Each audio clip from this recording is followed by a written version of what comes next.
The IMF was not established to address climate change issues, but it was established to address issues of poverty, of global security, of sustainable development. And these are all issues that climate change is threatening. And so we need to... You're okay with the Americans forking over some more money, especially given the economic climate? You're good with that? The reason why we fork over the most money is because we have the largest economy. So it's a percentage of the quotas that we pay, are a percentage of the size of the economy globally.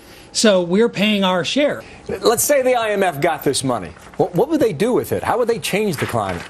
Well, I don't think it's about changing the climate. I think it's about preparation in terms of third world countries and preparing for the issues that they may face. Sea levels rising, desertification, loss of forests, loss of natural resources. You know, these are all huge, huge issues that we may be sitting here and not necessarily feeling the effects of it, but be sure that there are people globally that are feeling the effects of it. Would you be confident that China would kick in their fair share, that Japan would do the same, that Germany would do the same, that India would do it? Well, as part of the IMF, they are obligated to do so. This is not a choice. I mean, they basically are pooling the money together, and if you would like to stay in the IMF, you have to go along with this. Now, see, you know, I mean, this is not a decision coerced wealth transfer.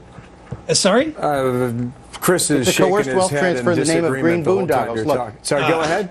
It's a coerced wealth transfer in the name of more green boondoggles. We know that foreign aid is the poor and rich countries subsidizing the rich and poor countries. It's bad enough, though, when you add the green patina to subsidize inefficient energy technologies, that you pretend you can run a modern economy on windmills and pixie dust. But when you do this when it comes to people who desperately need access to energy that works, it borders on the criminal. I suggest that this is just mission creep. No Mandarin is not trying to grow his or her Mandarinade on the back of the global warming issue, and this exchange rate stabilization organization, the IMF, is no different. Well, spoken very well by somebody who's heavily supported by fossil fuel industry. So, actually, you know, I mean, just weigh that into take that into account when you listen to what Chris has to say.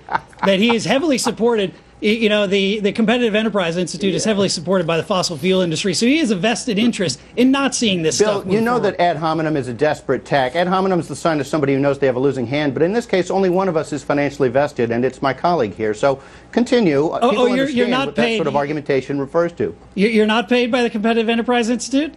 And they are not supported? I don't have a stake in this if money goes to green groups. I understand why you want the discussion to be other than the substance. That's what your team generally does. But it's you who have the interest in the green technologies, Howard.